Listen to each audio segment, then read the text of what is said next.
talk, no BS. No scripts, no favors, no referee. What they won't say, we address it directly. Street news, street politics, respect the integrity. Real talk, no BS. Real talk, no BS. No filters, no cap, no sensitivity. From the corner to the courts, it's the recipe. If it ain't real, I don't mention me. It's for the blocks where the cameras don't stay, where the truth. What's the word? What's the word? What's the word? We back at it. I told you I wasn't letting up on this Nolan Wells thing. And I want to say something real quick before we get into this. Of course, like, share, sub up, tell a friend, tell 10 more, do it again. Tap the notification bell so you don't miss any more videos, shorts, demonstrations, or updates on the Nolan Wells case again. Now, I saw a video where a man says, the West Coast only talking about gang stuff. California, LA, only talking about gang stuff, right? Nobody's talking about the Nolan Wells case. Well, I, for one, an LA native, California native, and I've been covering the Nolan Wells case. Now, Compton Rick Rock, you know what I'm saying? You know, you the unk of this YouTube thing. I would love for you to come and check out some of the videos I've done. Because, see, you said something about the upper echelon of the podcasters in California and what they're not covering. Well, us that's still fighting to get up from the bottom, we definitely talking about it and populating it where it need to be. So again, OG, come check out some of the content, man. With that being said, we finna get to it. Hey, y'all see the title.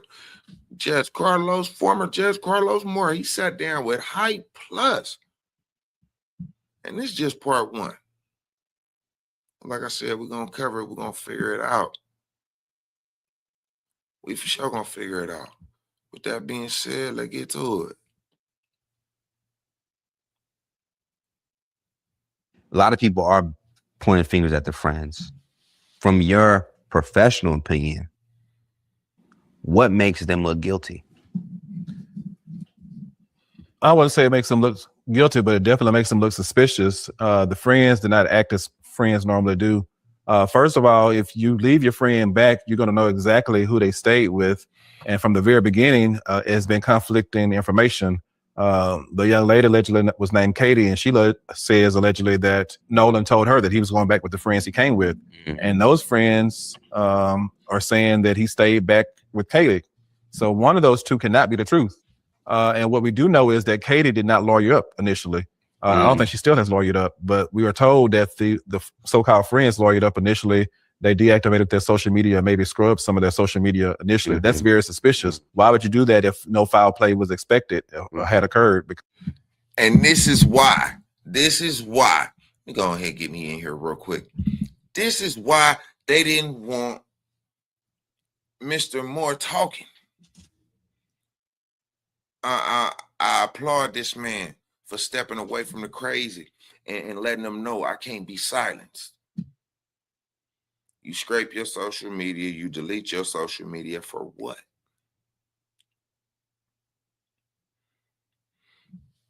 Number two, he ain't lying.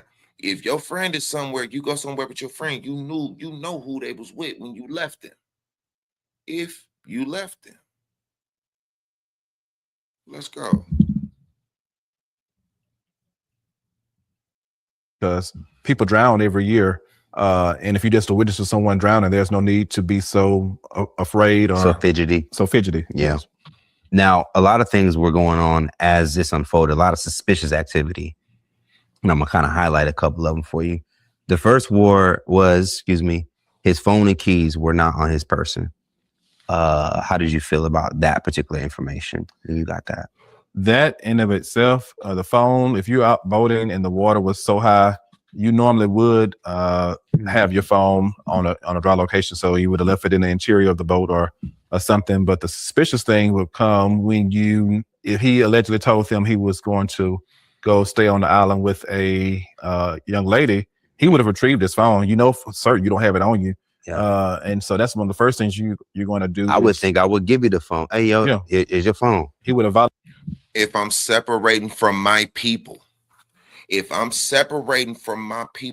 I tell you, we're going to talk about it. I'm taking my phone. Anything can happen. Me and the lady I'm with, we can get into it, and we want to separate from each other. I need to call the homies to come get me.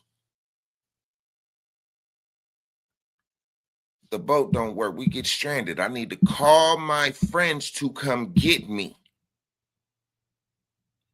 If I'm drunk and intoxicated, I'm calling my friends to come.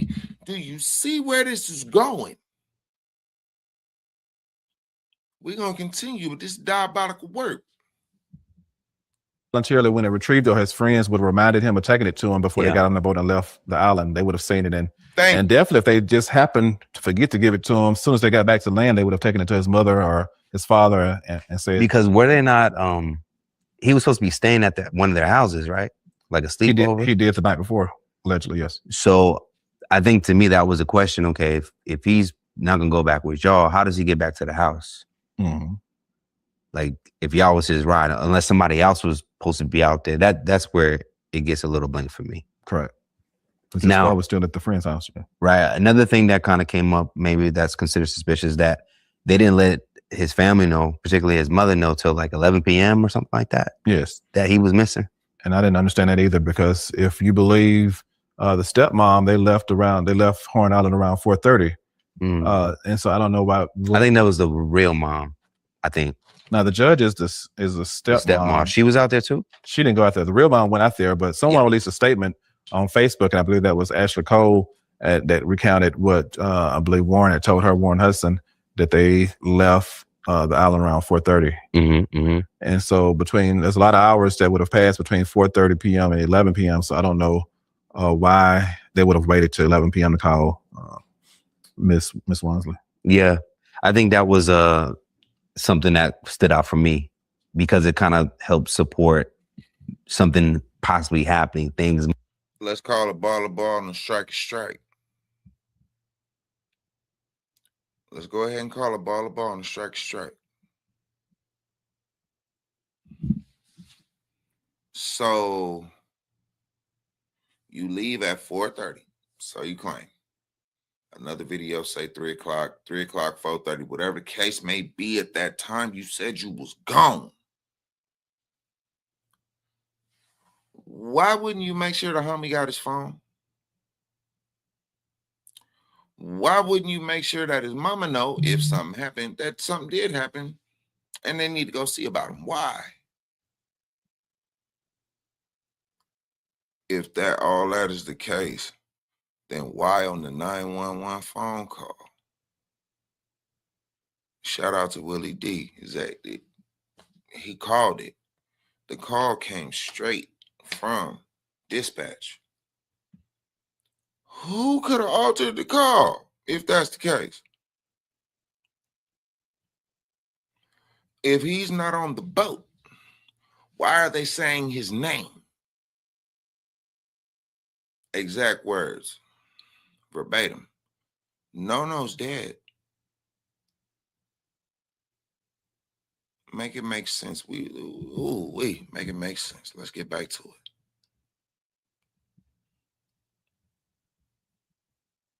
Moving, things being deleted, if you're kind of getting all that time, that time we don't know what's happening. Now, I also will point out another thing that was suspicious is the inconsistencies in their storylines when it first came out, like the timeline. I will kind of give this grace, but Warren's real mother said that they left around 5. There was a DM message that we had covered, and then his stepmother said around 4:30 is when they left. But I was noticing a lot of inconsistency at times. Were there other things that time-wise that didn't make sense for you? Yeah, I don't see why the stepmother and the real mother would have different timelines. What did Warren tell them? The truth never changes. And so he should have told them both the same thing. And so that tells me that if they are giving inconsistent statements, That's in line with what his statement is different from Katie's. So it's too many inconsistent statements, and that's how you know somebody's not telling the truth. And now we can't determine who's lying, but somebody's lying out of the group, because all of that cannot be the truth. Somebody has to be inaccurate. So and that's from your professional background of knowing correct that when it's inconsistencies, there's behind that is something else going on. Yes. And so I had to make decisions in real time as a judge. I would sit there and listen to the evidence from both sides, and then I can make a ruling based on what's more believable or not. What was proven beyond a reasonable doubt. Yeah. Another thing that was interesting, because some of this stuff has been like interesting, coincidence, suspicious. It's a lot to take in sometimes. But his body was found in the same area, part of the island, where where he was docked at, or was ideally last seen, I guess. How do you feel about that? Is that coincidence? Is it because I thought once your body hits the water, it's supposed to you get moved, or I don't know. I'm no boating expert, but I find it suspicious that when the island was searched on the day before, his body was nowhere to be found. Yeah. And then to find it in the place where he was last known to be seen, if that's true, on Monday, 2 days later, that's very suspicious. Yeah. Was that body, did it just wash up, or was it planted there that morning? Yeah. Did you just see the Cajun Navy's report? Anybody go back to when I first started covering this? What were my words? How are you finding a body in the spot that you already looked in and said there was nothing there? He didn't walk himself there, clearly. So who put him there? That's the question now. Who put the body in that location? Report that they put out. I did see the report initially. At least what I gathered that stood out for me was they pointed at there was no proof of the Triton boat taking on water. They don't have any outside of the call. There was no other proof to say that it was taken on water. That's what I got from that report, which I thought was rather interesting. But was there anything out of that report that maybe stood out too? Yeah, I just found it very suspicious. The whole thing with calling CETO versus calling 911 or calling the Coast Guard if you were sinking, and then the CETO dispatcher asked whoever she was speaking to, did they need Coast Guard? And they said no. And that's not a normal response. If you're sinking and taking on water and about to lose your life potentially, you're going to want somebody very trained and professional that's close by to get there as soon as possible, and as many people as possible. Yeah. Because it was interesting, the fact that the grandfather then called the captain directly and said, no, we good. Now, let's talk about the call. This audio call would leak. At first, the majority of us did not catch the background audio.